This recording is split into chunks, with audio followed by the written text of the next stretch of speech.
Bom, Marcos está conectando o fone ali. Tamar está nos ouvindo. João, acredito que esteja nos ouvindo também. Esperar o Marcos terminar de conectar. O Fred disse que voltava já já, mas são 8h30. Só esperar o Marcos conectar o fone ali. Nos ouve, Marcos? Beleza. Para a gente dar início, tá bom, pessoal? Bom dia a todos.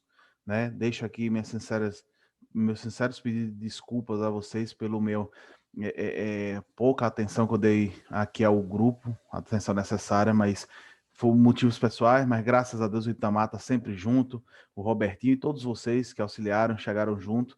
Estava morrendo de saudade de vocês, viu, pessoal? Mas vamos lá, vou voltar a perturbar o juízo de vocês. Mas é isso, pessoal. Vamos dar início ao nosso trabalho, vamos fazer nossa prece de abertura, né? E aí eu convido a todos para, cada um da forma que preferir, a gente se concentrar em Deus, né? O Criador de todas as coisas, que a gente possa nos desligar do nosso dia a dia, dos nossos pensamentos que trazemos até aqui, que a gente possa, durante esses momentos de estudo, manter a mente aberta para a reflexão, o diálogo, para que a gente atinja o objetivo, que é entender o pensamento e a evolução de Kardec e dos espíritos, para que a gente possa continuar evoluindo no conhecimento do espiritismo, né? Rogamos a Deus a presença dos bons espíritos, que os bons espíritos nos acompanhem, assim como os nossos companheiros, nossos espíritos familiares. Pedimos a Deus que afaste a interferência dos espíritos da escala inferior das nossas mentes durante esse estudo, para que a gente não se equivoque, não se atrapalhe, para que a gente consiga entender esses conhecimentos da forma mais cristalina possível dentro das nossas limitações. Ciente e com a fé absoluta da presença dos nossos irmãos, agradeço a Ti, Deus, e que seja uma bela manhã de estudo. E assim seja. Bom dia, Roberval. Seja bem-vindo, meu amigo.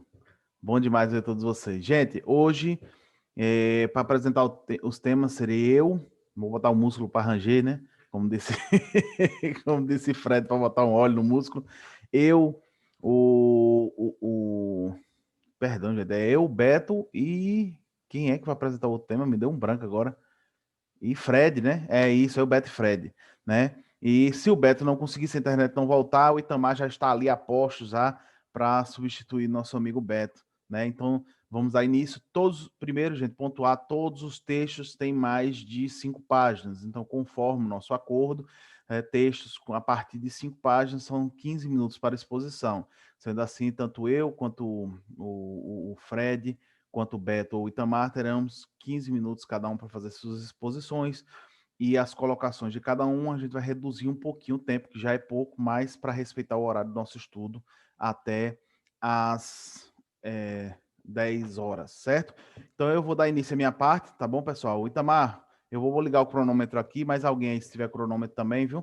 Qualquer coisa, quando faltar uns 2 minutos, me avisa, porque eu estou no cronômetro, mas às vezes a gente se empolga com o que está falando, esquece do cronômetro, né? Então, deixa eu liberar meu tempo aqui já. Pronto, já está contando meu tempo. E vamos lá. Gente, hoje eu fiquei com o primeiro artigo do mês de junho de 1859, que é intitulado como O Músculo que Range. A intenção do estudo, como a nossa intenção é entender a evolução do pensamento de Allan Kardec, e especificamente esse artigo, como alguns artigos que são respostas de Allan Kardec a algumas colocações feitas, eu acho que seria extremamente deselegante da minha parte tirar um artigo que está pronto, em que Kardec trouxe as colocações que foram feitas e trouxe diretamente, sem duplas interpretações, as respostas dele e o pensamento dele diretamente sobre aquilo, eu chegar aqui e tirar o pensamento de Kardec e colocar as minhas posições. Se nosso intuito é entender Kardec, nesse artigo, assim como outros, geralmente nas refutações que ele faz, ele diz diretamente aquilo que ele acha. Então, o que eu vou fazer, lógico, o artigo é muito grande, são quase 10 páginas, é trazer as partes mais importantes, que eu acredito que todo mundo tenha lido, né? E fazer algumas contextualizações para que a gente consiga compreender ao que Kardec se refere ou quem são essas figuras participantes de todo esse assunto, para que a gente possa entender um pouco melhor, né? E aí, logo no começo do artigo, Kardec vai fazer uma contextualização, né, sobre os adversários do espiritismo, que eles vinham falando, e eu não vou entrar muito nesses termos, porque são coisas que a gente repete muito, né? Enfim, Kardec vai trazer artigos, não é só um, eu pensava inicialmente que era só um, mas não é só um, né? Ele traz um e no final ele traz fragmentos de dois outros artigos, né, no final do texto, e Kardec vai trazer esses artigos de refutação ao espiritismo, né, em cima da pesquisa científica postada em um jornal de medicina, e ele vai dar as posições dele, né? E durante eu vou fazer alguns comentários que eu achei bem interessante, algumas reações de Allan Kardec sobre algumas coisas que vão ser ditas, né? E aí a Kardec, lá no quarto parágrafo, ele vai começar dizendo assim, que a Academia de Ciências, na sessão de 18 de abril de 1859, da involuntária, fala da involuntária contração muscular rítmica, né? É um termo científico dado a algo que existe até hoje, que mudou os termos, mais ou menos, dependendo do país onde se fala, mas é algo que ainda se fala, que são essas contrações involuntárias, né? Tanto do músculo, mas aqui especificamente falava dos tendões, certo? Ele vai falar que esse artigo, né, feito pelo senhor Jobert, e aí eu vou trazer para vocês quem era essa figura, né? Por que Kardec deu importância ao que ele disse? Era Anthony Joseph Jobert de Lambert. Ele foi um cirurgião francês muito famoso, estudou medicina em Paris em 1830, tornou-se cirurgião no Hospital St. Louis.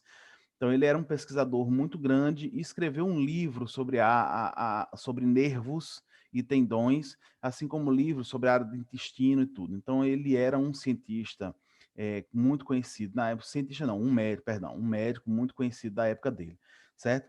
Então, esse senhor Gilbert comunica, né, nessa edição, um fato curioso de involuntária contração rítmica do pequeno peroneal lateral direito, que confirma a opinião do Sr. Shift relativamente ao fenômeno oculto dos espíritos batedores. O Sr. Shift, como não tem sobrenome, eu fiquei sem referência. Quando você procura, você encontra uma infinidade de pessoas daquela época, não tem exatamente como você saber diretamente a quem ele se referia. Mas o Sr. Shift vem antes, né, do senhor Gilberto, que foi quem aprofundou esse estudo, tá? Esse osso que ele faz, esse tendão que ele fala, a gente tem a nossa mão, né? E a gente tem esse ossinho aqui do canto, né? Então imagine o seu pé, onde tem um dedo midinho. Onde passa lá do lado do tornozelo, onde vem aquele dedo midinho, ao lado desse osso passa um tendão, que vem lá perto do calcanhar, passa do lado do tornozelo e vai segue esse dedo, certo? Então ele está falando desse tendão aqui. A gente já passou algumas vezes na vida, né, pessoal, que você vai esticar o pé, alguma coisa daquele estalo, tec, pronto, às vezes esse estalo é desse tendão, certo? Então, é mais ou menos sobre isso que ele está falando, só para a gente tentar entender. E ele vai trazer o exemplo, um acontecimento de uma senhorita X, que tinha 14 anos, forte, bem constituída, desde os 6 anos é afetada de movimentos involuntários regulares do pequeno músculo peroneal lateral direito e das batidas que podem ser escutadas por detrás do maleoto externo direito, com a regularidade do pulso. Primeiro ponto interessante, né? Ele está falando da regularidade das pancadas, né? Ele vai dizer que era fácil de constatar, apresentavam como um ruído seco após cada contração muscular. Esse ruído era ouvido no leito, fora do leito, e a uma distância bem considerável do lugar onde a moça repousava. Ou seja, mesmo você não estando muito perto dela, se você estivesse um pouco afastado dela, o ruído era tão estridente que podia ser que você conseguisse ouvir. Ele vai dizer que esses mesmos fenômenos se repetiam sempre. Estivesse o doente de pé, sentada ou deitada, fosse a que hora fosse, de dia ou de noite, a que eles examinaram. Então veja que interessante, né? Não existia um controle. Era involuntário. A pessoa, né, acontece isso, tinha não, acontece até hoje, né? Involuntário. Você não tem um controle diretamente sobre isso. Né? Ele vai dizer que repetia-se, por assim dizer, de segundo em segundo. Cessava ainda quando se exercia pressão sobre o músculo ou sobre a barinha do perônio. Então, a única forma de fazer parar era quando ele pressionava o lugar onde estava o músculo ou o tendão. Né? Com o exercício, ele vai dizer que com o exercício qualquer pessoa pode adquirir essa faculdade, né, de produzir à vontade semelhantes deslocamentos dos tendões e batimentos secos que se ouvem à distância, né? Aí ele vai dizer, repelindo qualquer ideia de intervenção sobrenatural e notando que esses batimentos e esses ruídos estranhos se passavam sempre ao pé do leito dos indivíduos agitados pelos espíritos. O Sr. Shift, que veio anteriormente a ele, que foi quem trouxe a ideia, se perguntou se a sede desses ruídos não estaria neles próprios e não exteriormente. Seus conhecimentos anatômicos levaram-no a pensar que podia ser na perna, na região peroneal, onde se acha uma superfície óssea, tendões e uma corrediça comum. E vejam, aí Sr. Shift iniciou uma tese, né? E ele achava estranho, não concordava que aquilo viesse através de espíritos e gerou uma tese. Ele fez, ó, eu acho que isso vem dessa região ali atrás dos ossos. Alguma coisa ali faz esse ruído, né? Ah, ele vai dizer que o seu shift, através de exercícios, conseguiu desenvolver isso e ele conseguia fazer esses ruídos voluntariamente, diferente da patologia que era involuntária, né? E aí a gente já vai chegar lá na frente, ele vai dizer assim, que o senhor Velpeu, que eu também não consegui descobrir quem era, mas dá a entender que também era um médico da época, né? Ele vai dizer o seguinte, que observam-se os mesmos ruídos em inúmeras regiões, na anca, a espádua, a face interna do pé frequentemente lhe servem de sede, né? E ele vai dizer assim: esperemos que o exemplo dado a respeito pelos senhores Shift e o senhor Jobert leve os fisiologistas ao estudo desses vários ruídos e que um dia eles deem a explicação racional dos fenômenos incompreendidos ou até agora atribuídos a causas ocultas ou sobrenaturais. Mais uma vez, todos eles, de uma forma racional, tentavam combater compreensível, né? Eles estavam dentro da medicina materialista, da visão completamente materialista, né? Positivista, e recusavam que o espiritismo pudesse ser uma ciência positiva, né? E aí vai dizer mais na frente assim: este artigo que está escrito no Label Medical, que é um livro, né, de medicina que era de deixa eu lembrar da onde era. Era um livro de medicina, né? Que era lá de Montreal, certo? E na Amazon você encontra até alguns desses livros para poder vender, algumas edições desses livros, né? Mas é um livro focado em medicina. Realmente foi onde ele postou esse artigo, né? Kardec vai dizer que nos julgamos no dever de transcrever na íntegra para a edificação, ou seja, Kardec trouxe na íntegra o artigo para aqui para a Revista Espírita, porque ele disse que não queria correr o risco das pessoas dizerem que ele só tirou a parte que interessava e retirou outras partes. Então, para não incorrer nesse erro, Kardec trouxe na íntegra.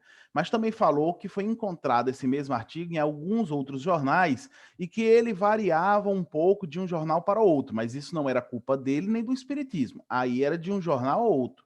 Ele trouxe como estava escrito no jornal Label Medical, certo? E ele vai falar que não é hábito dele revelar essas grosserias, né?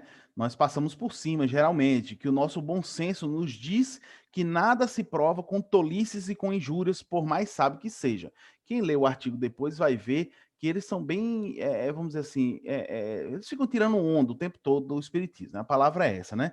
E Kardec vai dizer, se o artigo em questão se tivesse limitado a essas banalidades, que nem sempre tem o cunho de urbanidade e da educação, não o citaríamos. Mas ele encara a questão do ponto de vista científico, fatiga-nos com demonstrações com as quais pretende pulverizar-nos. E aí eu acho interessante que Kardec, quando ele responde assim, se o artigo em questão tivesse limitado às banalidades, que nem sempre tem cunho de urbanidade, Kardec demonstra, né, que ele tinha, no meu entendimento, ele começa a demonstrar que ele ficou bastante irritado com esses artigos, porque ele vai começar, durante a resposta dele, a ser sarcástico em vários pontos na resposta dele, né? O que Kardec não costumava ser. Mas por que eu estou pontuando isso? Porque é importante a gente ver características da personalidade de Kardec dentro do que ele mesmo escrevia. Afinal de contas, Kardec mesmo dizia que a melhor forma da gente identificar os espíritos era através da linguagem. Era a única forma segura, né, de identificar os espíritos. E ele é um espírito encarnado, né? Então existem muitas biografias que traçam perfis de Kardec que não condizem com a forma que ele escreve, certo? Deixa eu olhar meu tempo aqui novamente, quase 11 minutos já. Então Kardec vai dizer mais na frente assim: direis, entretanto, trata-se de gente de boa fé, que são vítimas de ilusão. Não negamos o efeito, contestamos a causa que lhe atribuís. Ou seja, ele vai dizer que essas pessoas vão dizer, né, nos argumentos, muitos dizem que são lunáticos, que são doidos, né, mal intencionados, outros dizem assim, não, tudo bem, alguns não são mal intencionados, mas estão iludidos, né? E aí Kardec vai dizer assim, não nos gabamos de sabedoria e ainda menos não ousaríamos colocar-nos no mesmo nível desses ilustres adversários, né, sendo bem sarcástico. Mas diremos apenas que os nossos estudos pessoais de anatomia e ciências físicas e naturais, ou seja, Kardec vai entrar no assunto e dizer, nós não somos ignorantes, nós estudamos isso, inclusive já ministrei aula sobre isso, né? Nós já ministramos aula sobre isso. Então, assim, tudo isso que você está trazendo agora, a gente vem estudando e a gente levou em consideração, né? Ele bota, os fenômenos que falam no seu nos são perfeitamente conhecidos. Em nossas observações sobre os efeitos atribuídos aos seres invisíveis, tivemos o cuidado de não desprezar uma causa tão patentemente desprezada. Quando se apresenta um fato, não nos contentamos com uma observação única. Nós queremos vê-lo por todos os ângulos, sob todas as faces. E antes de aceitar uma teoria, examinamos se ela corresponde a todas as circunstâncias. Assim, nenhum fato desconhecido virá contradizê-la. Numa palavra, se ela resolve todas as questões. Eis o preço da verdade. Um dia desse, Itamar estava estudando para uma palestra um artigo, depois o Itamar pode falar isso se ele quiser, e é bem interessante quando Kardec chega na última parte do artigo, que ele está falando da influência dos espíritos no nosso pensamento, né, nas coisas que a gente faz, e aí ele fala assim, essa questão, essa explicação não encerra todas as questões. Sendo assim, muitas coisas precisam ser aclaradas e discutidas. Kardec traz a opinião dele, diferente de quando ele diz que aquilo para ele já responde todas as questões. Né? Então, Kardec era muito coerente. E ele vai dizer assim, não obstante todo o respeito devido ao vosso saber, há algumas dificuldades na apreciação do vosso sistema. E ele vai dizer, né? A primeira dificuldade é o seguinte, é que essa faculdade está excepcionalmente considerada como um caso patológico, que o senhor Jobart qualifica de rara e não singular afecção.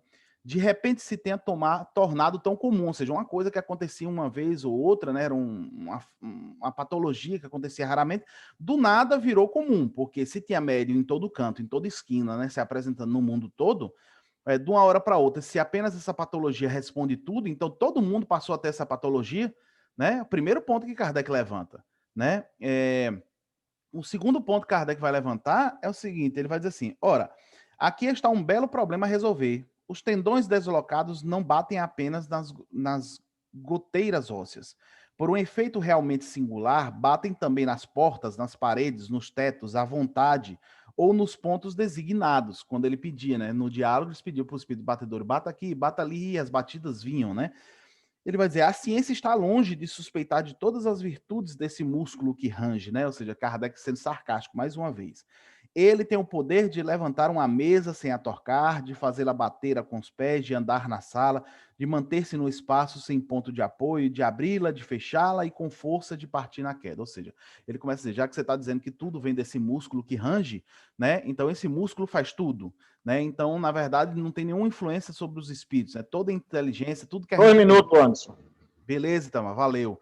É tudo que a gente pergunta, que a gente questiona, então é esse músculo que responde. Então a inteligência está toda nele, né? A força está toda nele, está tudo nesse músculo, né? O músculo que range que faz tudo. Afinal de contas, se é involuntário, não é a resposta do cérebro, é involuntário que o músculo faz. Então, o pensamento também não está no cérebro, que é outro ponto que Kardec vai chegar. Ele vai dizer, então o pensamento está no próprio músculo também, né?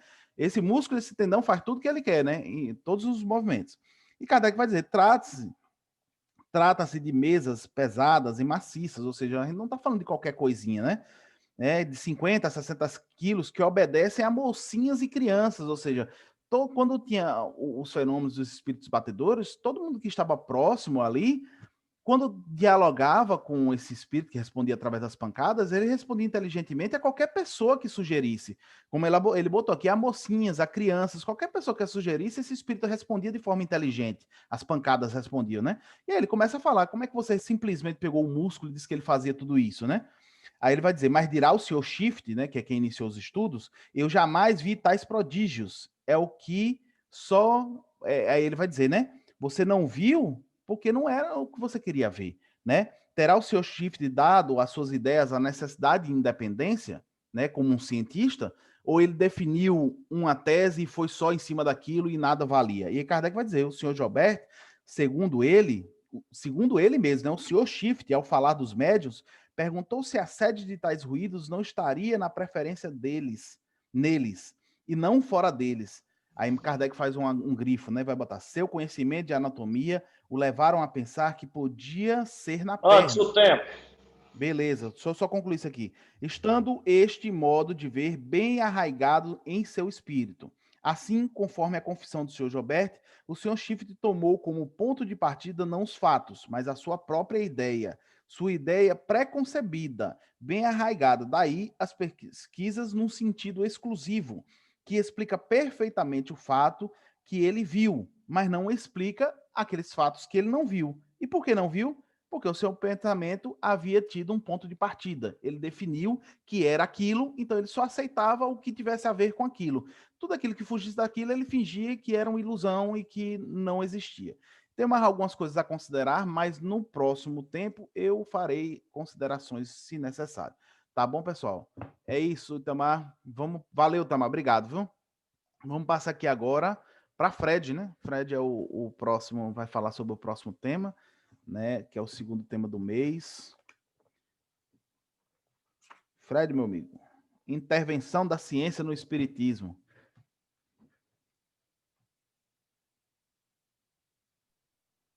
Aí, agora foi.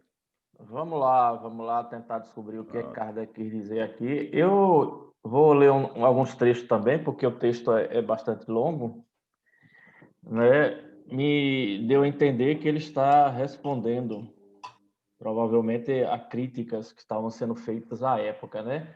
O interessante desses textos, controla meu tempo aí, viu, antes, porque eu não estou olhando o tempo, não.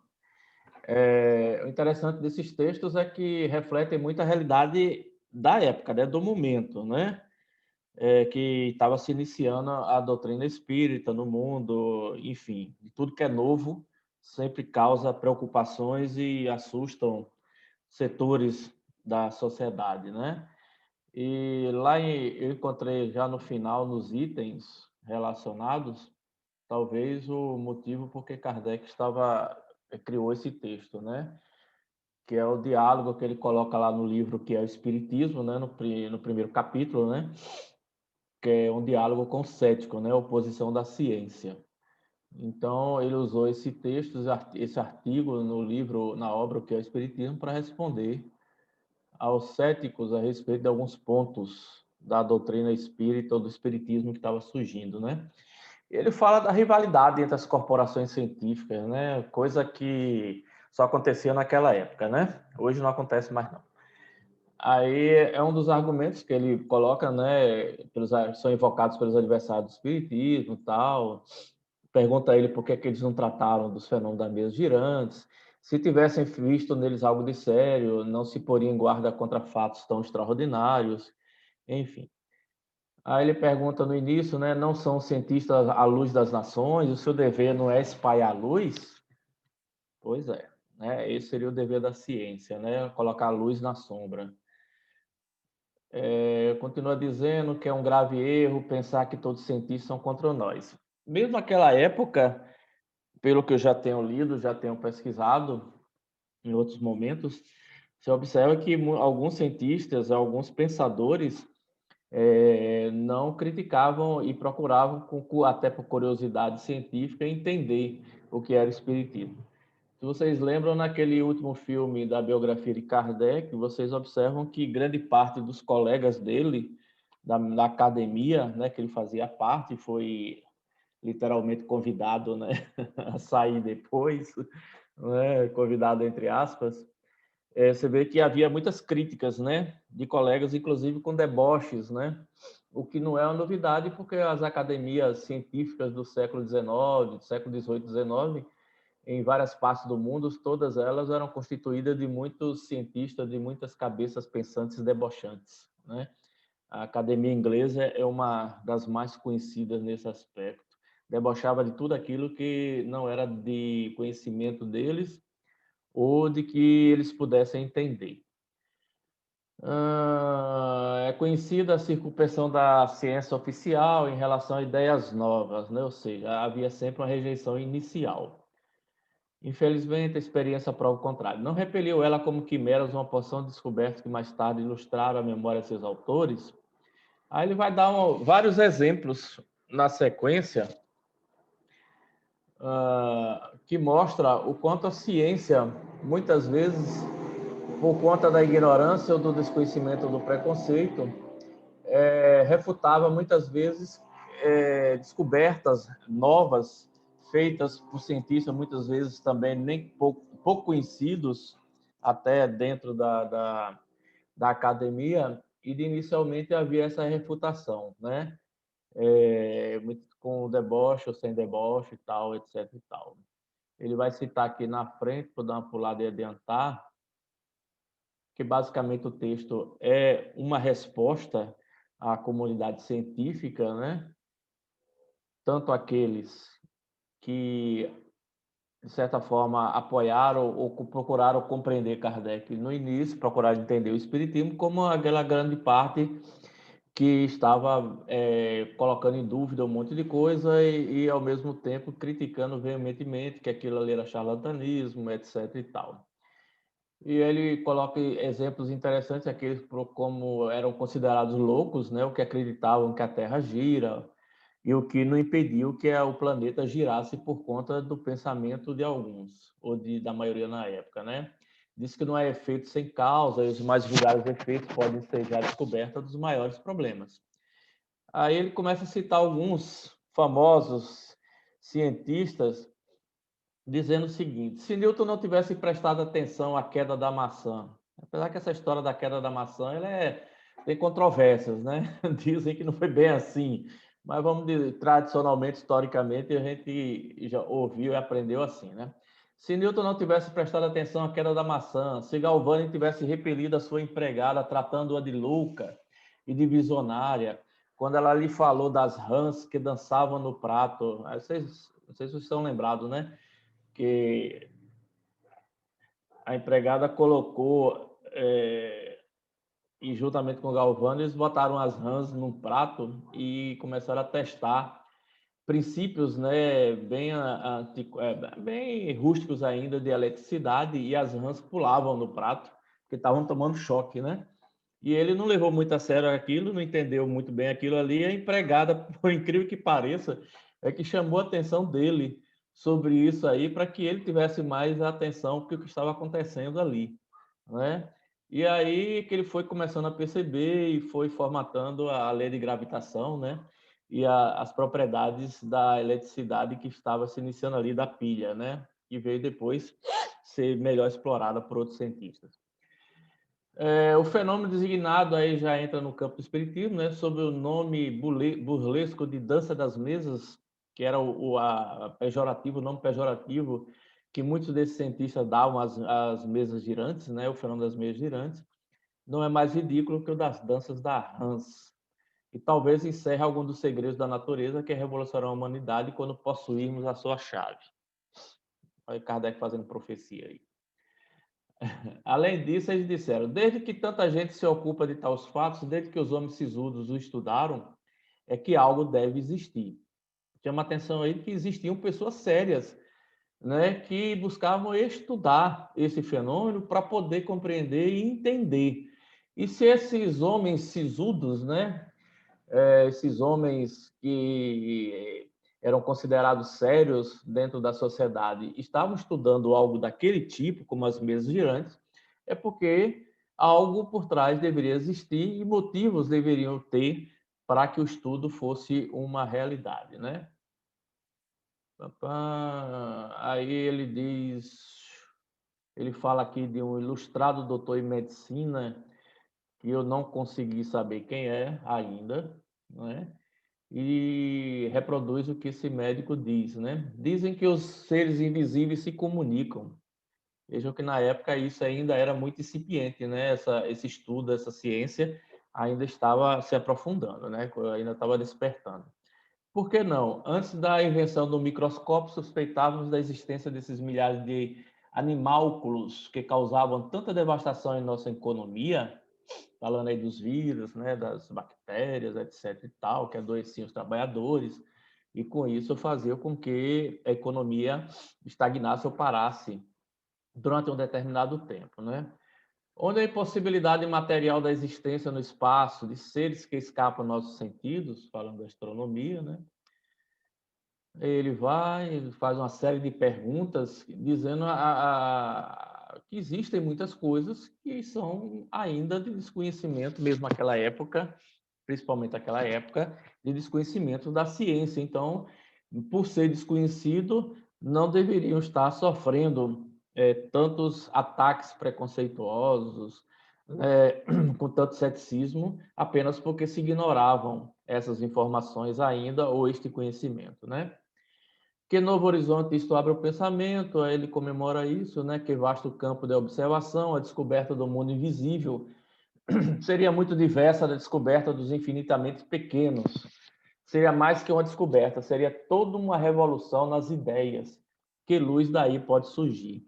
Lembrando que nos séculos e nos milhares de anos anteriores se falava deste mundo invisível, se acreditava de diversas formas nos aspectos filosóficos e religiosos da existência dos mundos invisíveis, das dimensões, da vida após a morte, etc. e tal, mas só a partir do século XIX, com o advento da doutrina espírita, que isso se tornou experimental e se tornou uma ciência, né? Então, era uma descoberta revolucionária da ideia, né? Você estava começando a construir uma metodologia científica para o estudo do invisível, né? O invisível no sentido do mundo espiritual, da espiritualidade. Então, isso deveria ter sido comemorado pela ciência e não rechaçado como crendice ou superstições, né? Pois isso estava sendo dado aí um passo revolucionário nas ideias, né? A luz daí poderia surgir. Quantas coisas misteriosas seriam explicadas? O que nisto acreditam são levados a ridículos, mas o que isto prova?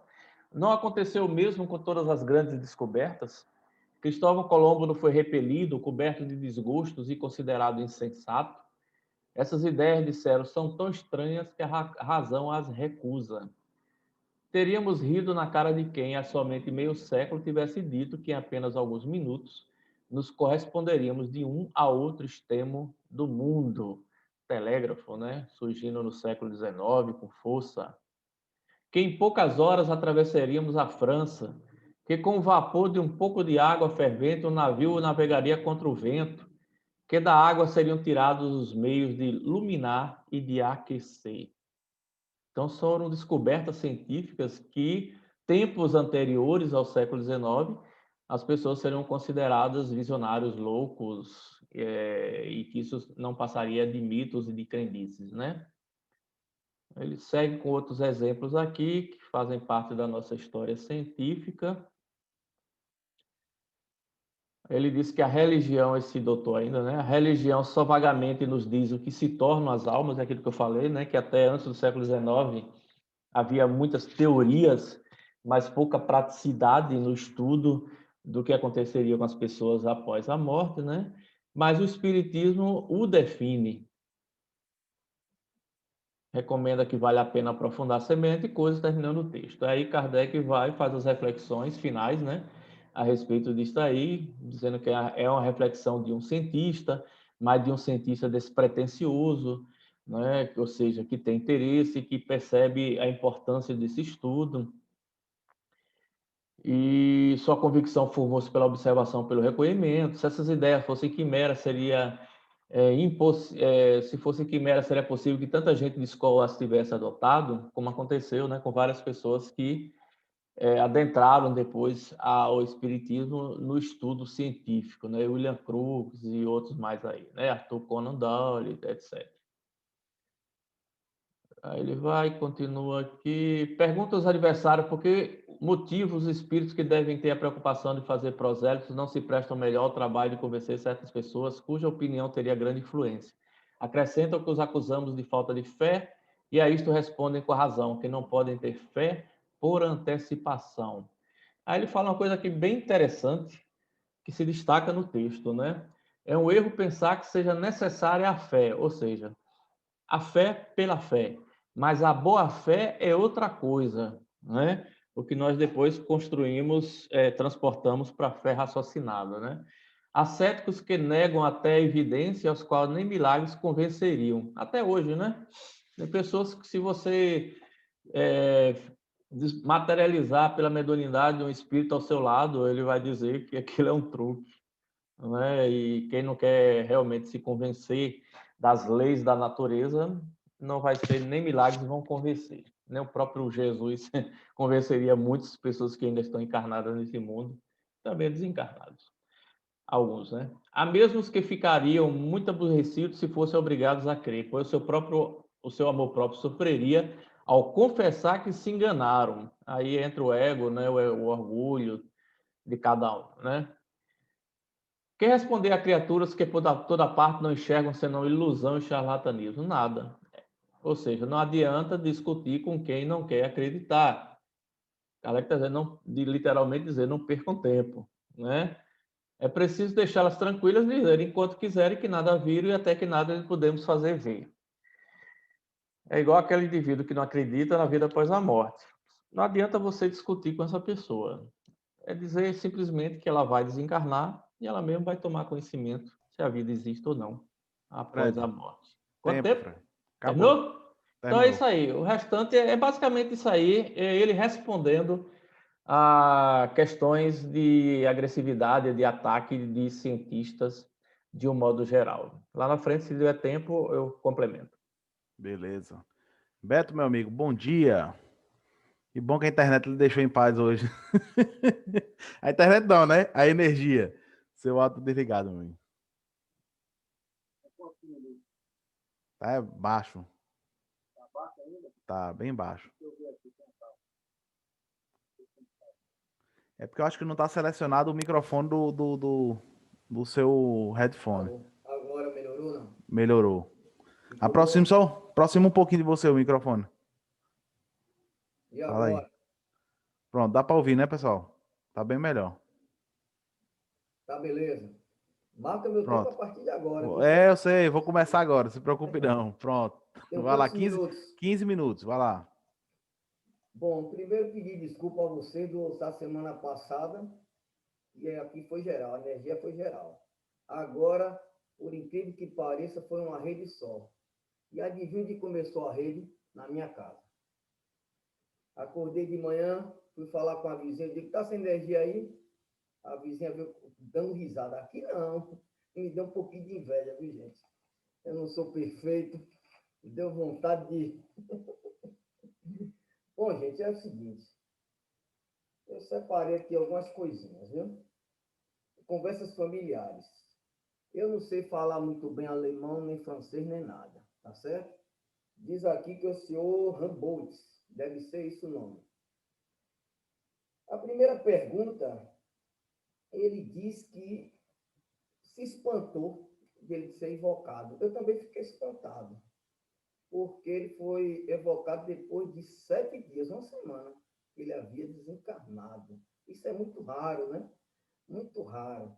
Mas mais adiante a gente vai ver que era um espírito já bem equilibrado.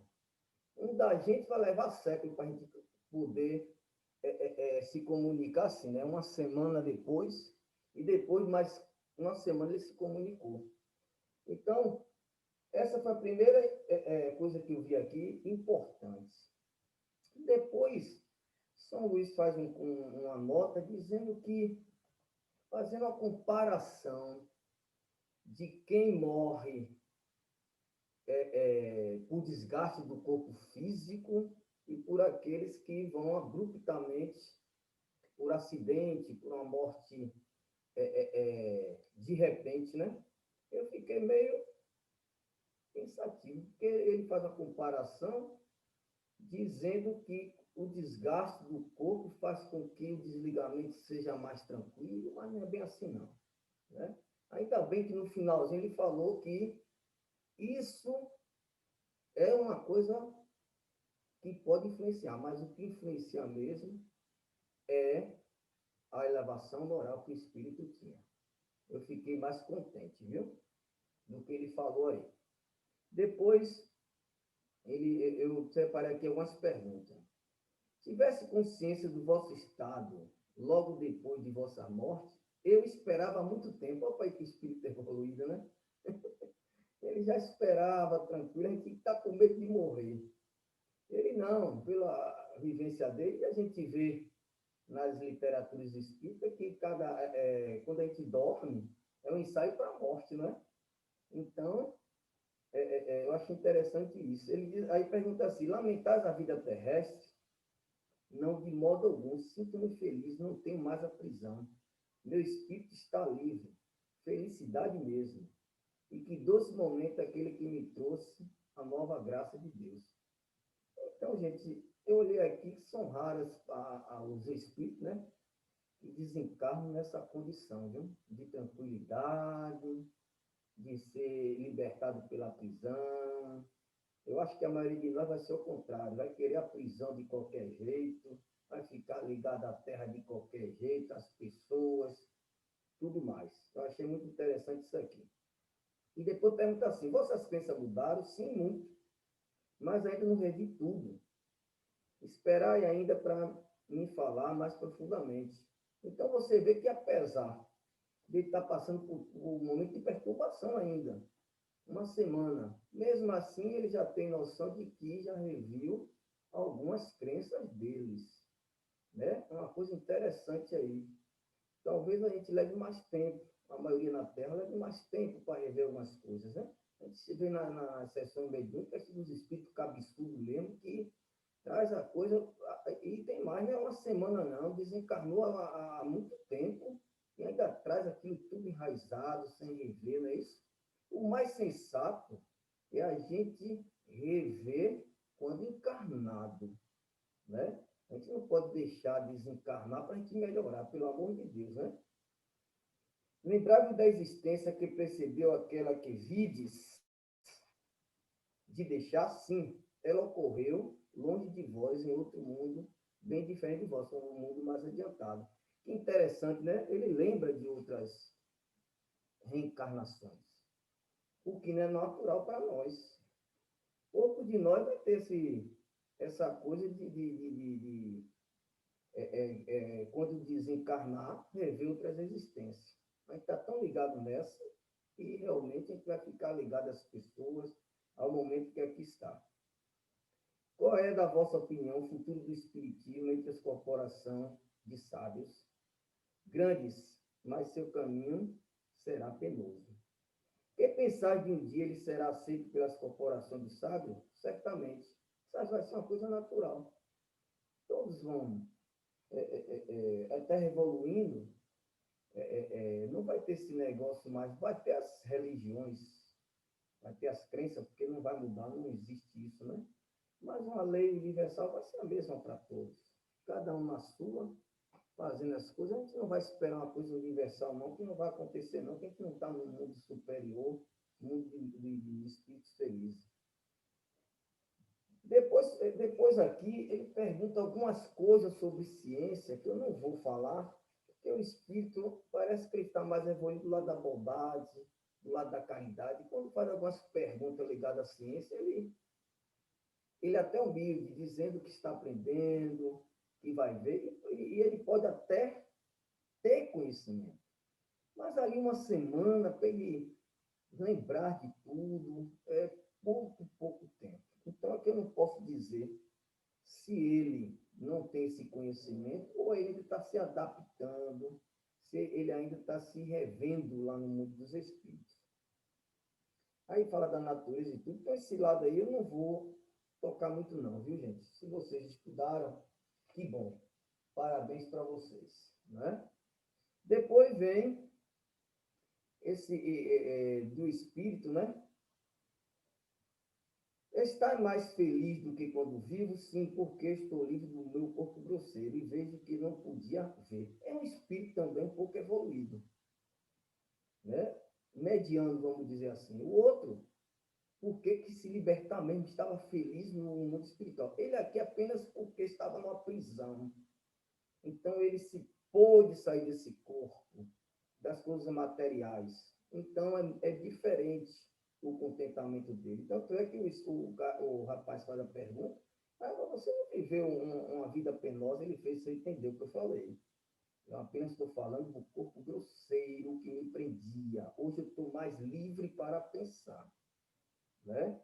Foi só esse negócio.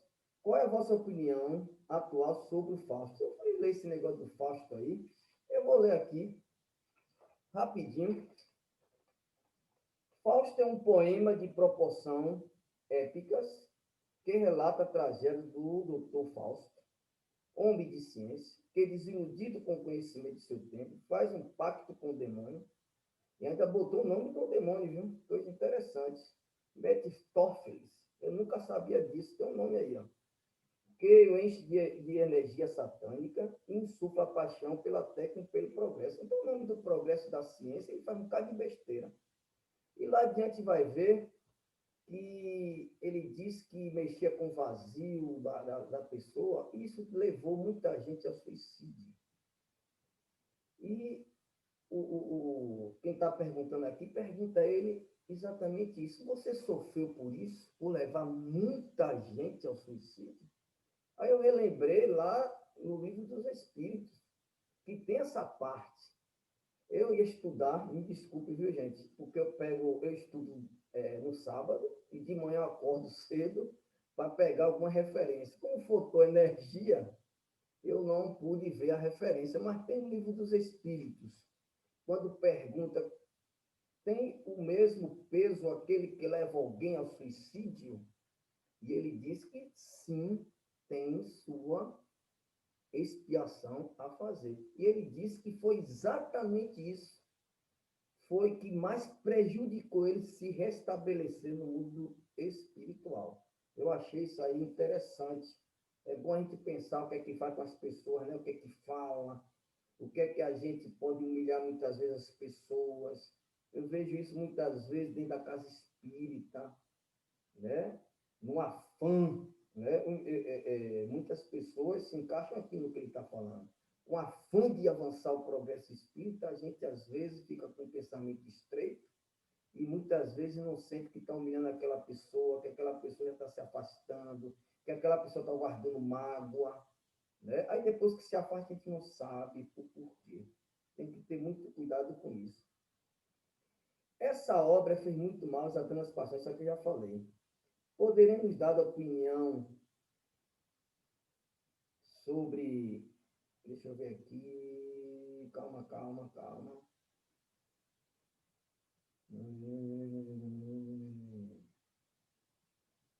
Eu acho que é só isso mesmo, hein?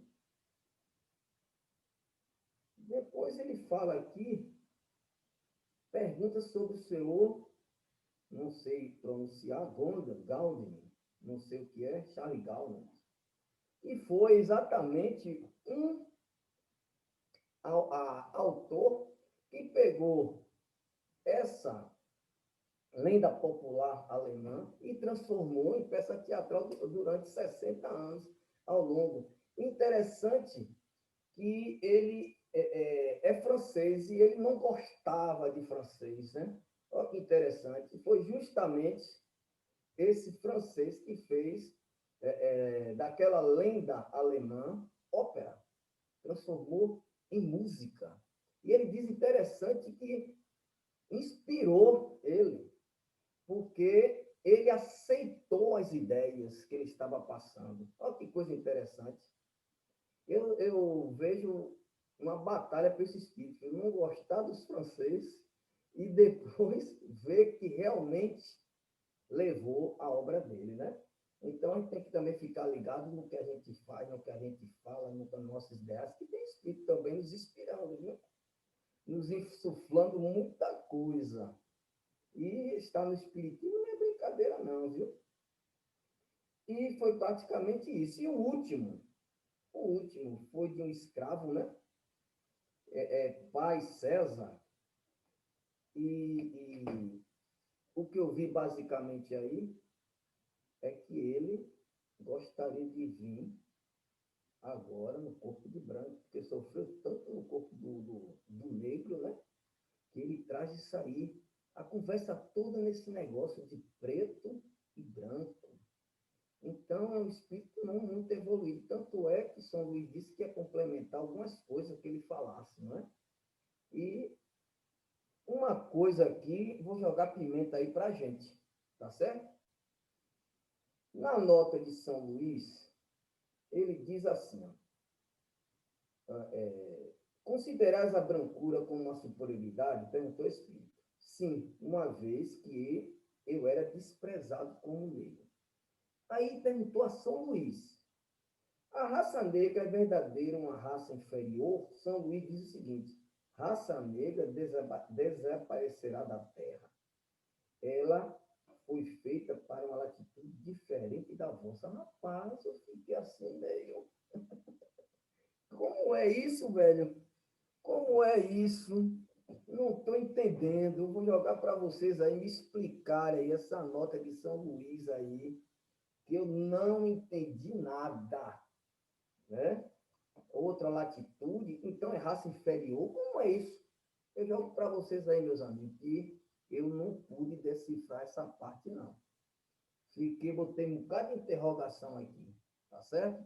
Então, resumindo aí, foram 3 conversas boas, um espírito bem evoluído. Se eu não me engano, no céu e inferno, há uma evocação de espírito suicida depois de algumas horas. Eu não sei se foi no céu e inferno que eu vi, ou em alguma literatura espírita, né? Como eu disse, como fotoenergia, eu não procurei esses negócios, ficou meio vago. Mas eu já vi isso aí em algum livro espírita, viu? Depois de algumas horas, Kardec, não sei se é verdade, teve a evocação de um espírito. O Kardec é um desses espíritas aí da ciência. E o outro realmente ainda ligado às coisas bem da terra mesmo, né? Que sofreu, ainda não superou e acha que felicidade na terra é vir ainda na reencarnação branca, porque sofreu demais. Coitado dele, né? Quem que ele não sabe quanta gente também sofre, muita gente branca sofre aí. De tudo quanto é tipo de coisa, não é? E o sofrimento, meus irmãos, vocês sabem, o sofrimento não é as coisas que nos acontecem, é de que modo a gente encara as coisas naturais que nos acontecem. Não é? Tempo. Então, o sofrimento vai pela evolução espiritual. Para mim, está tudo bem. Foi no tempo certinho, 15 minutos. Fred botou um comentário aí, gente. Quem quiser dar uma olhada no comentário de Fred, e eu, na minha opinião, a resposta disso aí é muito simples, na minha opinião. Mas não é meu tempo de falar e nem eu vou ter tempo de falar, no momento eu tenho que complementar o que eu estava falando. Mas em outro momento eu dou minha opinião sobre isso. Marcos, meu amigo, fica à vontade, 3 minutos para as colocações, viu? Gente, hoje é menos tempo, porque todos os textos eram grandes, então todos os expositores tiveram 15 minutos para expor. Sendo assim, a gente tem que reduzir o tempo dos comentários. Tá bom? Marcos, 3 minutos, meu amigo. Na verdade, esse era um dos questionamentos que eu iria considerar em termos da questão da cor da raça. Mas aqui a gente visualiza apenas algumas particularidades que é dada por esse espírito e que você, considerando o grau de adiantamento dele, você vai observar pelo ângulo que ele pensa. Se os espíritos não têm cor, não têm raça, não têm sexo, ou qualquer coisa nesse gênero, a gente começa a avaliar que, da mesma forma, algumas questões sobre a questão do sexo.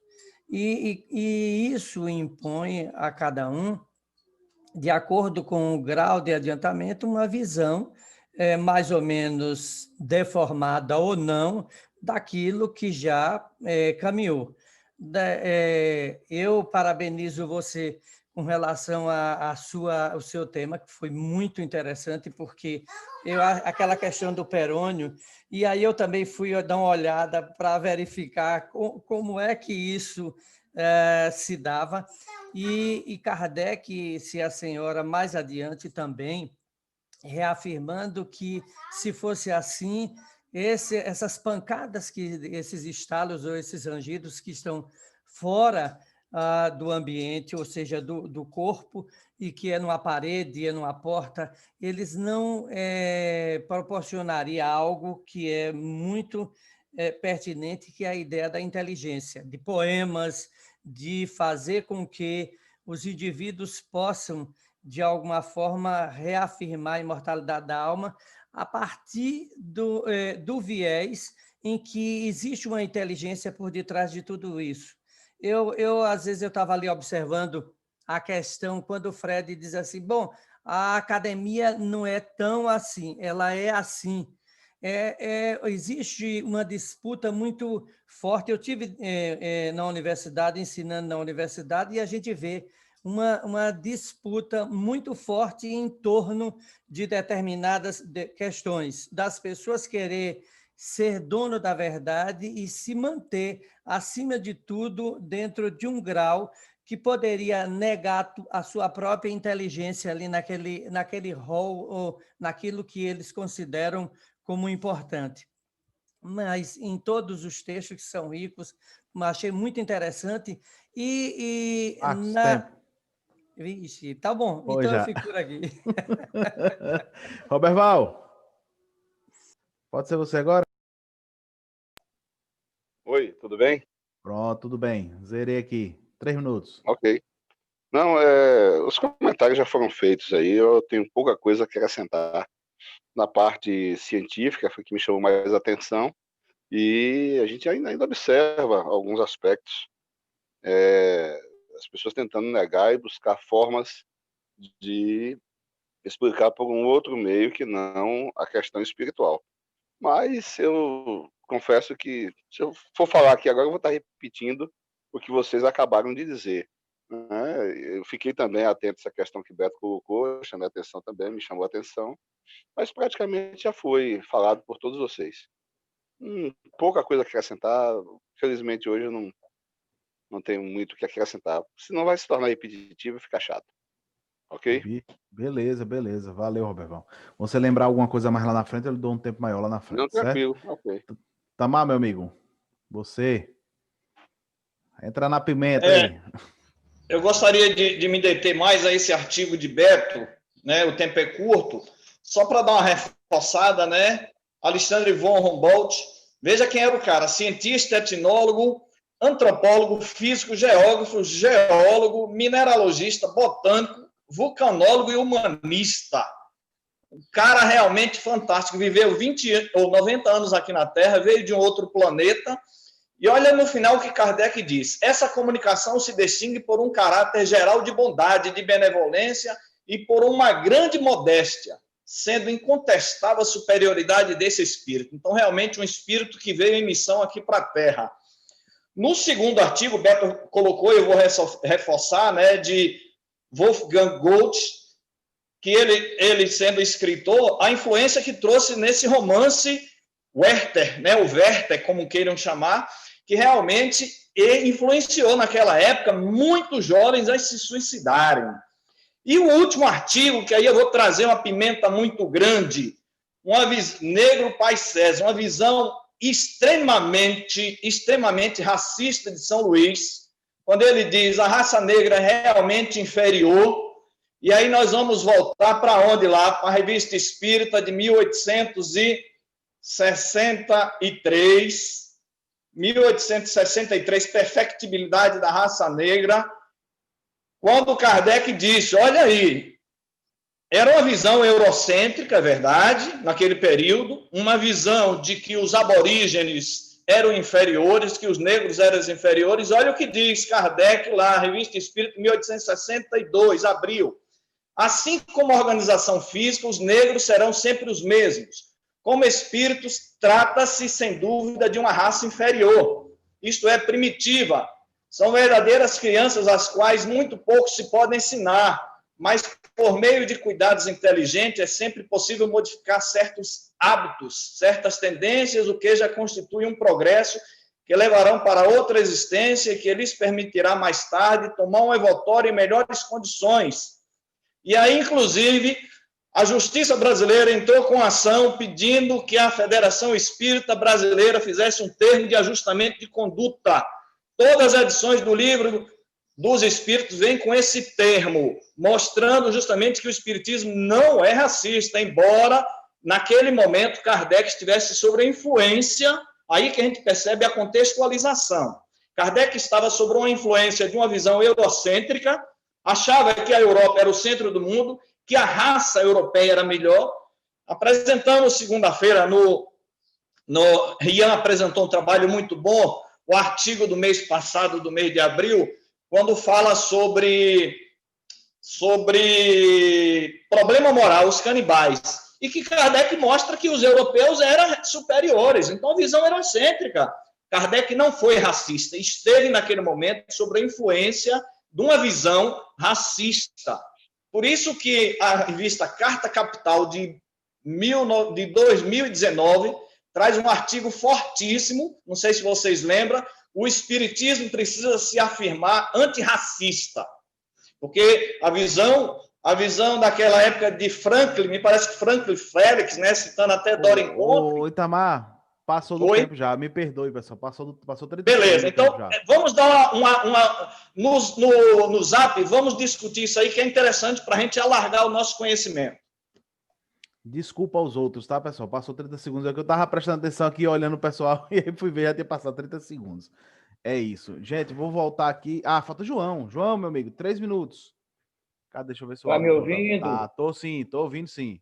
Muito bem. É 5, né? 3. Todo mundo tem um direitinho. 3. A questão do artigo de Anderson, eu não vi nenhuma importância para a doutrina, que ficou na base da ironia de ambas as partes, e a ciência sempre dividida. A gente não dá tempo de falar nisso aqui, porque mais cedo o dia.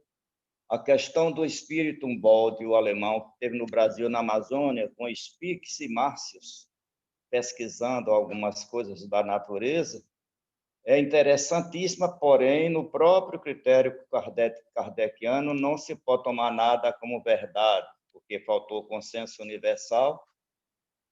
A evolução do espírito Humboldt não é inquestionável, né? Porque ele traz algumas reflexões profundas. Agora, existem alguns pontos meio duvidosos, né? O planeta que ele mora, ele dizendo que é superior, não faz parte do nosso sistema. E as afirmações dele também não convencem. Ele diz que a gente não pode ver porque não tem luz própria nem reflete dos sóis que rodeiam. No nosso sistema só tem um só, né? Não sei se tem mais sóis ainda, né? Então, é um pouco contraditória. Mas a ciência vai chegar lá daqui a alguns milênios. No final, tem uma coisa interessante, quando Kardec pergunta se o espiritismo seria aceito pelas organizações científicas, ele dá uma resposta que vai botar sal na moleira de muita gente. Ele diz certamente, mas pensais que isto seja indispensável? Vamos pensando nisso.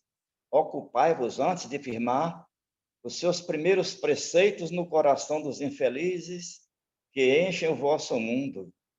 É o bálsamo que acalma os desesperos e dá esperanças. A gente meditar nisso aí, viu, gente? A gente pode até mudar de pensar na vida, viu? O ponto forte da mensagem de Humboldt é essa aí. Ele confirma que Júpiter é superior, aí é mais uma opinião para um consenso dos outros que foram ouvidos na revista anterior, e a questão de Pai César, né? O preto velho, negro César, não botar nem a palavra negro, só tirava o negro, mas Kardec botou. É interessante também porque ele procura dizer que não quer vir num corpo preto para não sofrer. Lógico, naquele tempo a escravidão estava ainda violenta, hoje em dia ainda tem muito preconceito, né? E realmente a resposta de São Luís há muita coisa arraigada ainda nos irmãos europeus. Tempo, João. Contra o africano, né? Mas já deve ter mudado de ideia. Terminou aí, foi? Terminou. Eu não tenho mais nada. Tem depois dos comentários, tem de novo. Ah, então me paga o que deve. Ah, tá certo. Vamos lá, pessoal. Agora a gente apresentou eu, Beto e Roberval, Roberval, perdão. Eu, Beto e Fred, 4 minutos para cada um, certo, pessoal? Tem que ser tempo reduzido mesmo, porque é muito tempo. Eu estou contando meu tempo já. No final do artigo, a parte que eu falei, né? É como, assim como o tema que o Fred pegou, né? É muito mais refutação, comprovação. Num olhar científico, é importante a gente compreender, né? Para que a gente compreenda onde a gente está inserido e reforce os pontos fortes. Mas, ao mesmo tempo, eu fico um pouco com o João também, quando diz assim, tipo, para uma grande revolução da doutrina, não tem essa importância toda, mas é importante a gente entender essa evolução do olhar de Kardec, né? No final, ele vai trazer 2 outros artigos, um assinado por Henry Penn, que era um escritor da época, né, de um jornal chamado La Mode, que era um jornal de moda, mas que falava de literatura também, desde 1830, e aí depois ele acabou em 54, voltou em 56, e aí ficou mais até 62, se eu não me engano, depois foi encerrado esse jornal. E ele escreve um outro artigo, né? Mas já afirmando, né? Veja como isso causa, né? Um artigo escrito lá pelo cara na revista de medicina, aí o jornal já divulgava como uma verdade absoluta, né? Em que a ciência tinha praticamente recusado o espiritismo, e que o espiritismo era uma fanfarrice. Apesar de, no último parágrafo, o Henry Penn ter trazido uma reflexão um pouco mais moral, digamos assim, né? Mas aí depois ele traz um outro artigo que está assinado por A. Scand, que eu não sei quem é esse homem, não consegui pesquisar, porque há uma abreviação, enfim, você não tem como achar nada.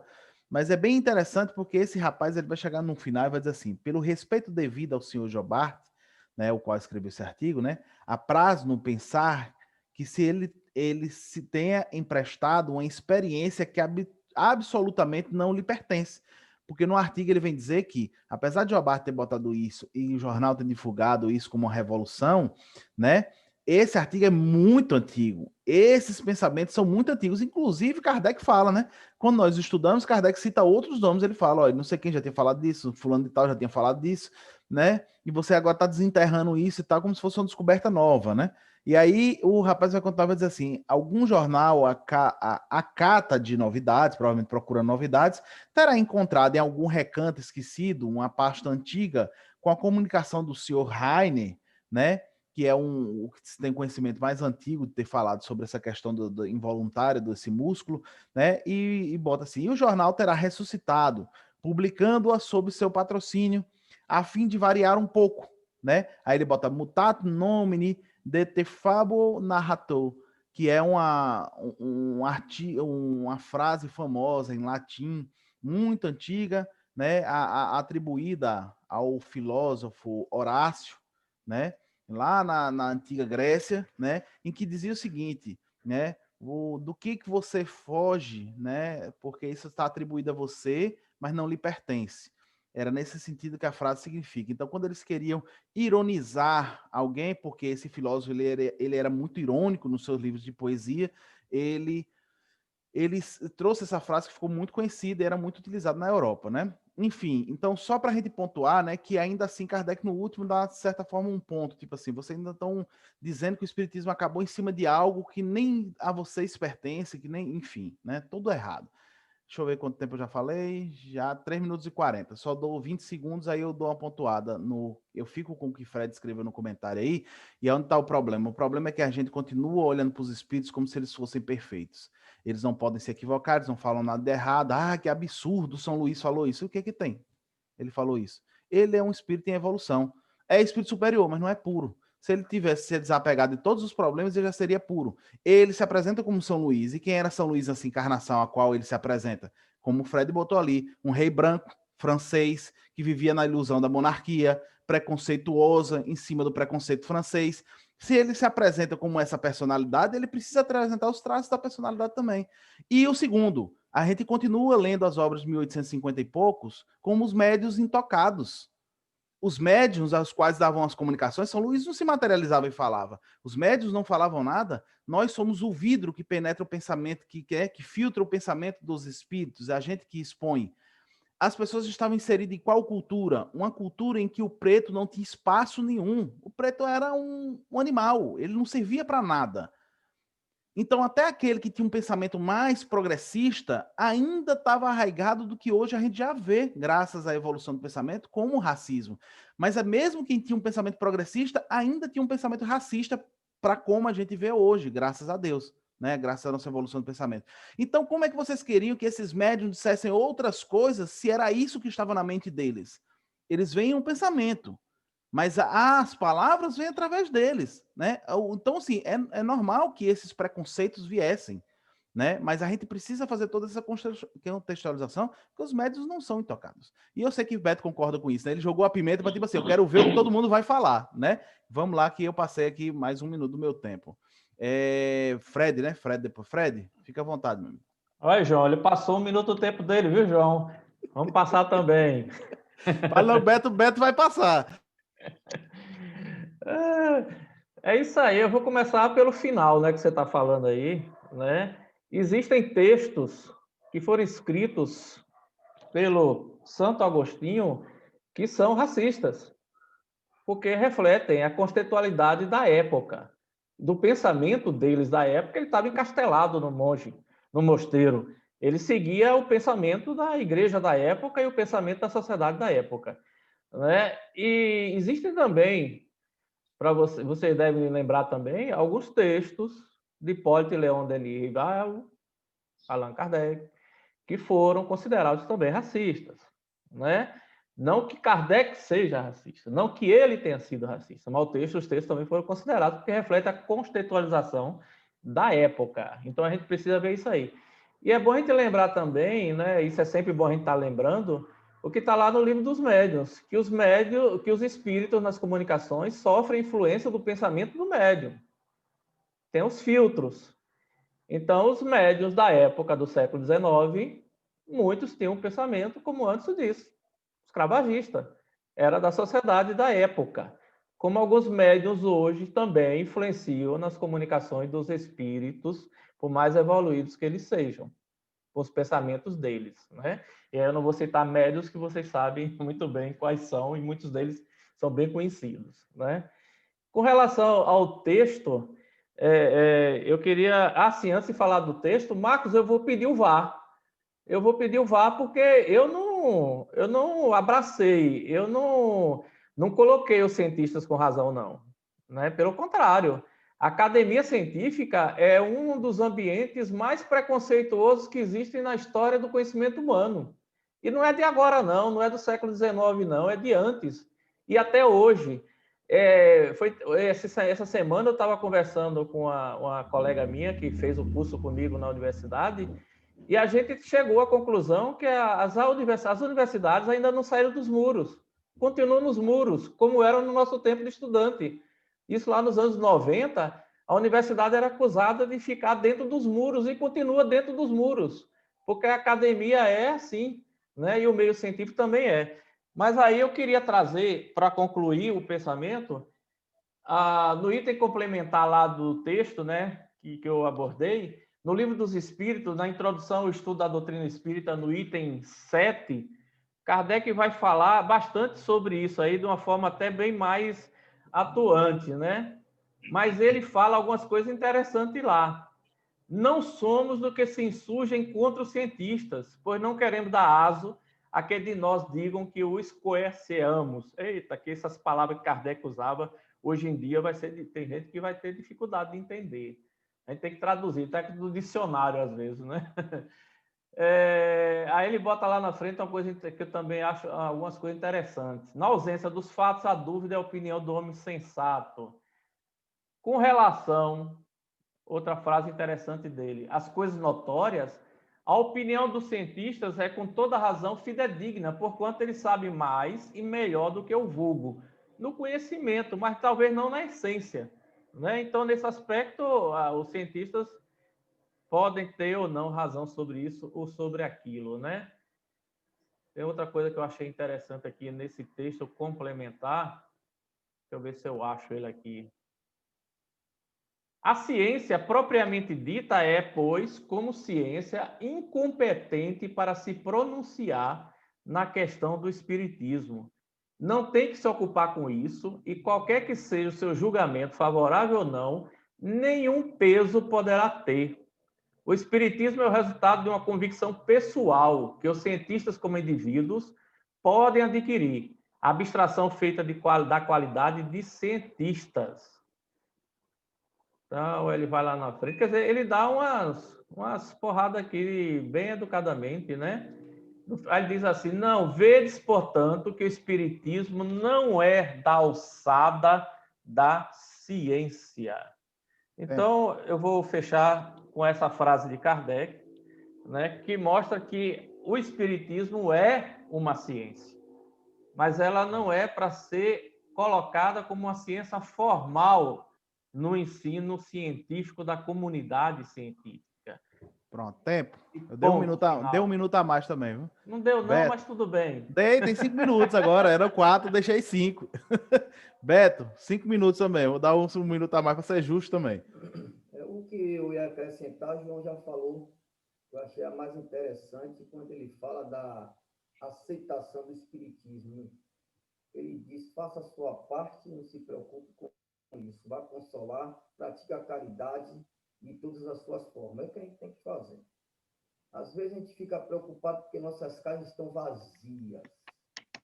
Aí eu fui olhar na literatura espírita, mas os espíritos dizem assim, que o espiritismo, a casa espírita, melhor dizendo, é um hospital, uma escola e uma igreja. Quem é que fica muito tempo nesses lugares? Ninguém. O espiritismo é um albergue para a gente acalentar quem está chegando, acalentar esclarecendo. Então, esqueça nossas casas cheias, né? Principalmente no interior, onde é forte as outras religiões, tá certo? E a outra coisa também que vocês falaram também é comentar. Na nota de São Luís, que a gente está falando de preconceito e tudo, mas tem que levar em conta também os médiuns.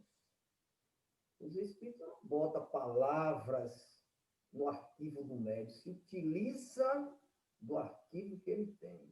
Então, a mistura danada. Cada um no seu quadrado, mas falando a mesma coisa, não é? Com tranquilidade. Outra coisa aqui que eu anotei aqui, com o que Anderson falou, das ideias preconcebidas, mas não é só naquela época não, viu, Anderson? Hoje a gente vê dentro da nossa casa espírita, cada um quer botar suas ideias. Porque a gente chegou o quê? Uns são católicos, uns chegaram, era à toa, uns eram ateus, está todo mundo misturado ali, e tem hora que cada um quer botar sua ideia ali. Eu sou um deles, viu? Eu sou um deles que eu brigo até o final para impor minha ideia. Estou melhorando sobre isso. Mas até hoje existe. Imagine uma pessoa que nem estava dentro da doutrina espírita. Fica mais difícil, não é? Depois eu anotei aqui de Fred, quando ele fala da ciência, né, de hoje e o espiritismo, ele fala da antigamente. Rapaz, eu considero a doutrina espírita. Você pega aquele livro dos espíritos, velho. É porque aqui não dá tempo de a gente falar, mas tem coisas que a doutrina espírita fala que hoje estão dizendo que a ciência está descobrindo. Pelo amor de Deus, o que tem na doutrina espírita é eterno, rapaz. A gente tem que se debruçar por qualquer coisa que vão descobrir até mais adiante. Mas diz que a ciência descobriu. Diz mentira pura. Está tudo na doutrina espírita, rapaz, porque a doutrina dos espíritos é mais bonita que a gente. Foi uma coisa, uma era para a humanidade. Então, tem muita coisa que vão dizer que foi a ciência e que não foi a ciência, não. Coisa nenhuma, viu? E você falou também da praticidade de antigamente que tinha.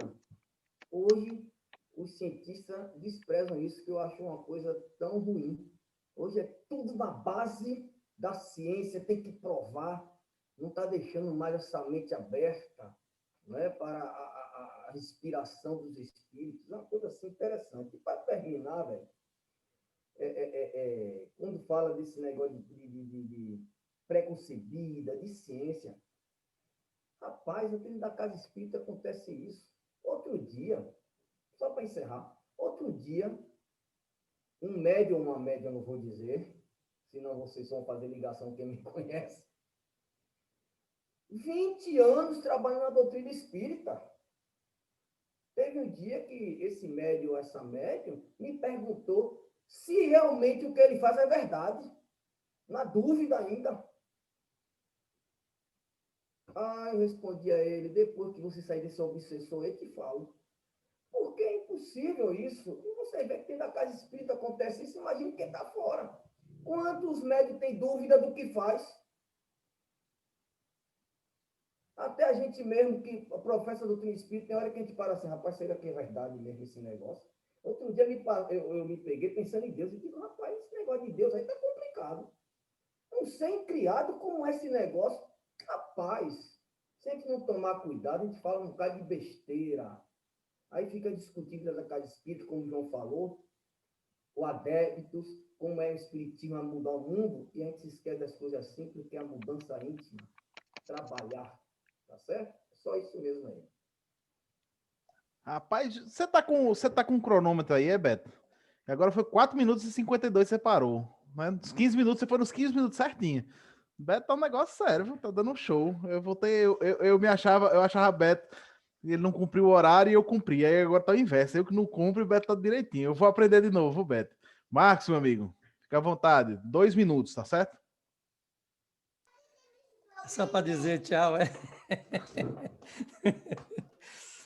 Bom, eu estava aqui fazendo, nessa conversa, eu estava aqui imaginando a ideia de que se o espírito, quando despreendido da Terra, ele toma uma visão maior sobre o conhecimento e as vidas anteriores, é claro que eu concordo com a ideia de que Santo Agostinho não seja esse espírito e que tenha se desvinculado na sua totalidade desses preconceitos ou da opinião em que permeia o ambiente naquele período e até hoje. Né? E a gente começa a pensar sobre essa questão de que se a raça negra iria, e que raça é um termo pejorativo, né? E que a gente que iria desaparecer, obviamente existe a ideia de quem está filtrando, mas também por detrás de tudo isso a gente percebe nitidamente que esse espírito ainda não se desvinculou de determinados atavismos, de situações em que viveu aqui na Terra e, considerando o processo evolutivo, ele está aí ainda nessa tentativa de se perceber e perceber melhor alguns conteúdos, que é lógico a ideia de que a gente possa estar sempre avaliando para a gente entender melhor e perceber que a doutrina espírita, no seu, vamos dizer assim, no seu percurso, ela não é uma doutrina racista ou preconceituosa nesse sentido, mas que ela sofre as consequências de um ambiente porque ela é feita de homens também, junto com a espiritualidade, que estão mais ou menos adiantados ou não, mas que a gente pode considerar, sob esse ponto de vista, esse processo de equalização. Pronto, já acabei, rapaz. Você come. Eu acho que você anda comendo meus minutos aí. Estou igual a Beto. Aqui tá pior do que consulta de psicólogo por plano de saúde. É 15 minutos. Não dá nem tempo de você dar bom dia pro psicólogo. Ô Anderson. Fala, Beto. Só para falar o que Marcos Pessoa falou aí. E vamos levar em consideração que o espírito da comunicação, depois de uma semana, que desencarnou. A gente tem que levar esse peso que ele falou em consideração. Esse tema que você falou agora, Beto, é bem interessante. Eu vou falar sobre ele no Zap depois para a gente conversar sobre um pouquinho desse negócio, né? Que é interessante. Roberval, meu amigo, 2 minutos, você fazer suas colocações. Vou fazer uma caridade hoje. Vou dar esses 2 minutos para João. Vou dar para João. João vai falar 4. Olha o presente. Vai passar para João. Não, deixa eu passar Isso é que é caridade verdadeira. Pronto.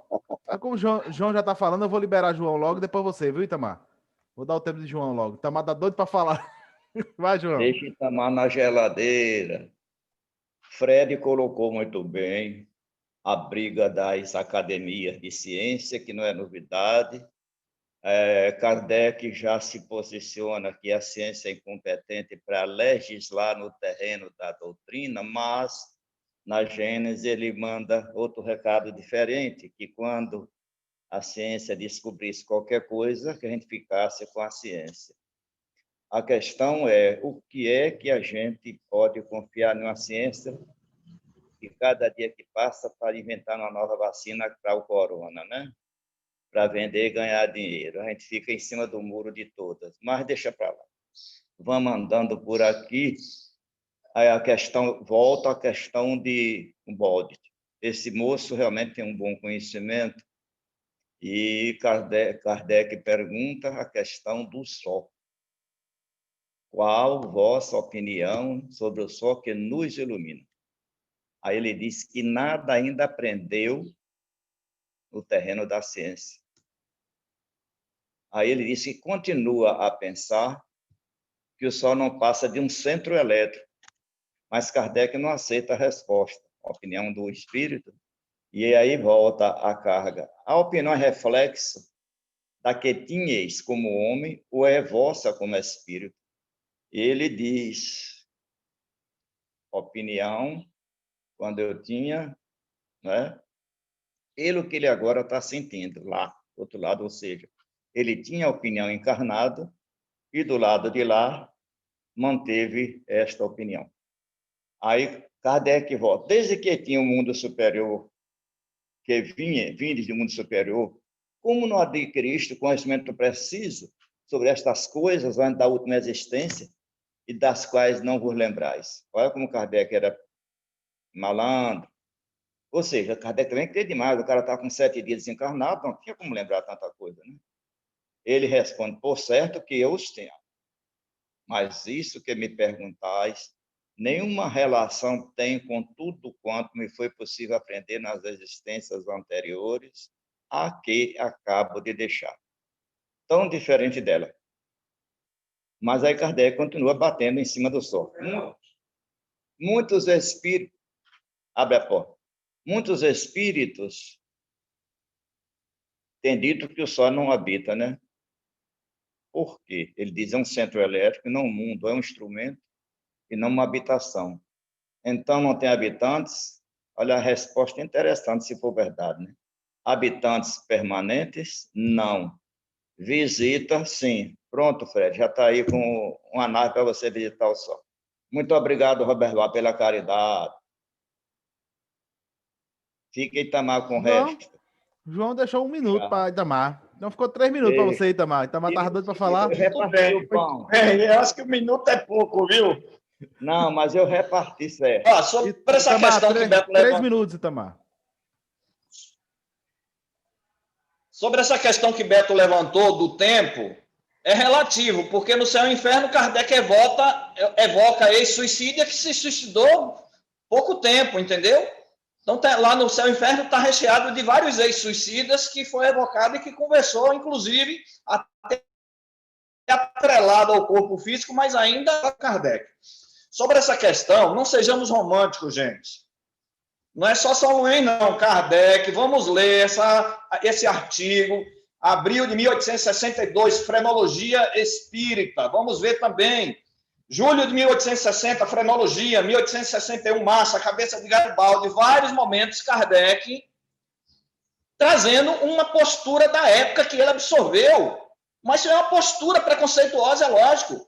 Podemos até fazer como o cineasta francês, Karim Akdiri, aquele diretor da série Em Busca de Kardec, que ele preferiu dizer que Kardec foi um etnocentrista. O que é etnocentrista? É uma forma de enxergar a etnia tendo por base a própria etnia. Podemos até florear.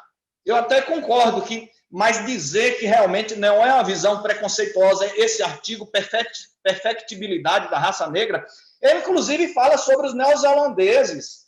Ele vai falar da situação dos aborígenes. Ele vai citar o tempo inteiro, em vários outros artigos, de que o europeu era superior aos outros continentes. É uma visão da época eurocêntrica, mas preconceituosa, sim. Inclusive, A gente não pode dizer que não. E também Agora, um artigo aqui do Brasil, ele se refere aos brasileiros como parente dos aborígenes ali, como se a gente estivesse ali pertinho, né? Exatamente.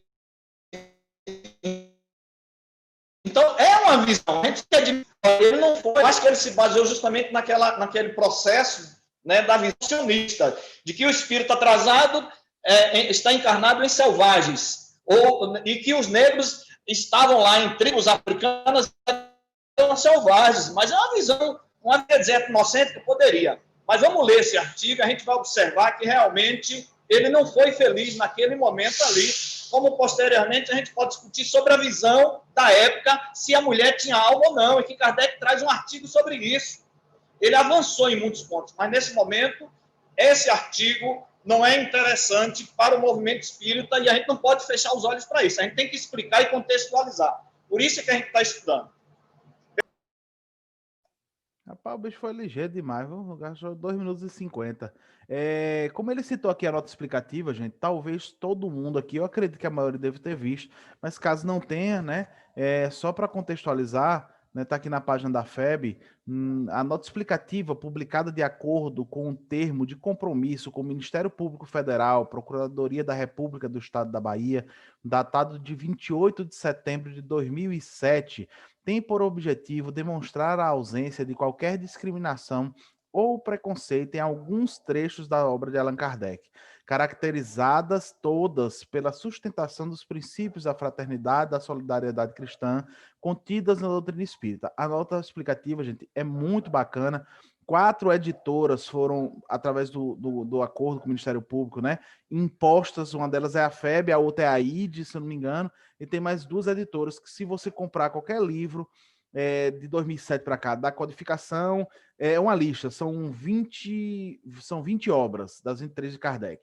Né? Tem algumas revistas espíritas que vai ter essa nota explicativa, tem o Pentateuco, obras póstumas, né? São 20 obras, e 4 editoras entraram nesse acordo em que todas as obras imprensadas a partir de setembro de 2017 ou 2007 tinham que vir com essa nota explicativa no final. Então, sempre que vem um artigo como esse, lido, que bem pontuado por vocês aqui hoje, Beto, ele bota o asterisco embaixo da nota explicativa, vide nota explicativa que vem no final, e aí essa nota explicativa vai contextualizar justamente o pensamento em que Kardec estava, que os médiuns estavam, né? Fazer todas as colocações para que se entenda que, apesar de, na nossa visão hoje, que evoluiu muito, né? Graças a Deus, apesar de hoje ser completamente racista, na época dele a visão já era progressista, porque na época dele as pessoas não pensavam nem como ele pensava, né? Não tinha espaço para a mulher, não tinha nada. Então ele vai escrever artigos, por exemplo, como a gente vai estudar um artigo que é assim: a mulher tem alma?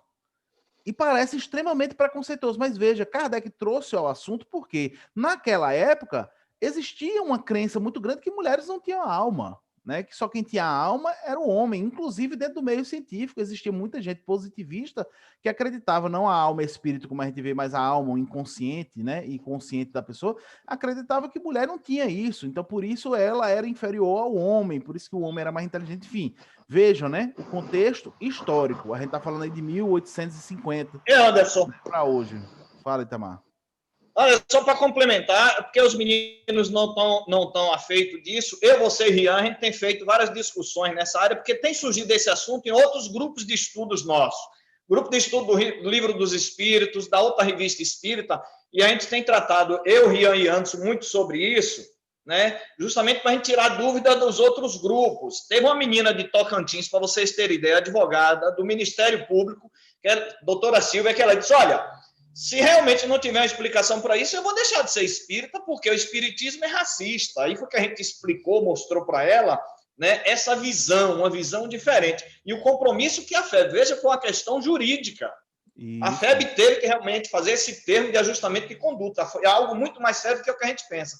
Por isso que a gente tem que ler, estar preparado, porque nos debates, nas discussões, pessoas que estão chegando na casa espírita, para a gente dirimir essas dúvidas, né, a respeito do que está lá na revista espírita, do que Kardec colocou, e disso aí que a gente viu agora, dessa postura de São Luís. Beto bem pontuou, João também aqui, né, pontuou essa importância. A gente tem que estudar, mas não esquecer de contextualizar. E aí essa grande importância, gente, do que a gente está fazendo aqui. Estudar a evolução do pensamento de Kardec é também... Ó, a energia de Beto faltou de novo. Ó. Apagou a luz, já deu um legal ali, a energia caiu de Ô, novo. Anderson, Mas... é até uma informação complementar, viu? Ontem Clédson Sadi conversou comigo, disse que assistiu alguns estudos nossos e ele gostou muito. Agora ele pediu que a gente contextualizasse mais um pouco, como a gente está fazendo aqui, entendeu? Eu acho que é interessante. A gente vê o período, a época. Robertinho fez isso a semana passada muito bem. Então é isso, pessoal, entendeu? Então vamos exercitar isso. Tchau, Beto. Graças a Deus deu pelo menos para participar do estudo, graças a Deus. Então, pessoal, vamos exercitar isso dentro dos nossos centros espíritas, com os nossos grupos, com os nossos familiares, com os nossos diálogos sobre o espiritismo, de contextualizar. Se Kardec estivesse escrevendo isso hoje, ele era racista? Sim. Se ele estivesse escrevendo isso hoje, né? Mas a gente precisa contextualizar a época dele. Qual era a época dele? O preto não tinha espaço para nada, né? Hoje a gente não pode nem falar negro mais, que é o errado. O certo é chamar de preto mesmo. Então, até o fato de falar assim, o relatos de um negro já é preconceituoso também, porque o pensamento está evoluindo, né? Graças a Deus. E a gente tem que evoluir junto. Assim como a gente vai encontrar na Gênese, Kardec falando dos fluidos, o fluido do calor, né? O fluido da eletricidade, né? E desde Einstein, né, em 1900 e pouco já disse que os fluidos não existiam. Não os fluidos todos. Fluido calórico, ele não era um fluido, porque para ser fluido tem que ter peso. E aí eles chamavam de fluidos imponderáveis, porque não tinha peso. E depois Einstein provou que não, eles não eram fluidos. Na verdade, eles são, esqueci o termo agora, eles são forças. Então, o calor é uma força, a eletricidade é uma força, mas não é um fluido. Mas se você for lá na Gênesis, está como fluido. Mas por que está como fluido? Está porque era o conhecimento científico da época em que Kardec escreveu. A gente precisa entender isso, porque senão você olha, eu tenho um amigo, estuda, que diz que o primo dele deixou de ser espírita porque ele começou a ler a Gênesis e disse que tinha contradições científicas. Kardec está completamente... Como é que os espíritos estavam falando com ele e vem falar de fluido?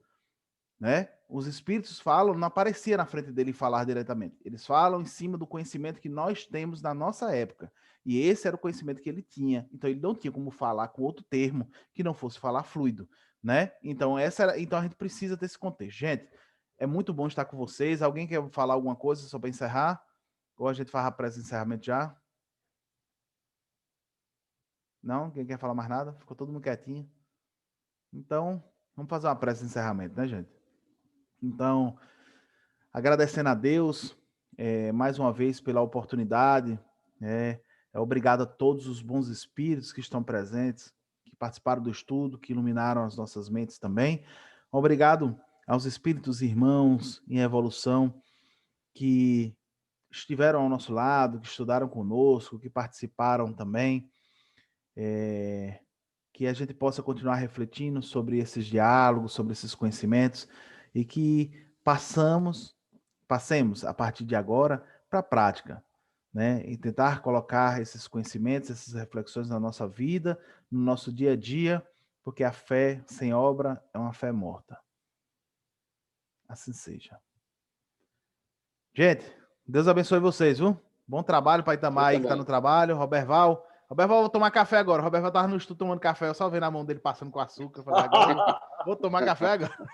Um abraço a todos. Gente, muito bom ver vocês. É muito bom. Tava com saudade de vocês. Viu? Tchau, gente. Um abraço. Um abraço. Boa semana. Boa semana para todos.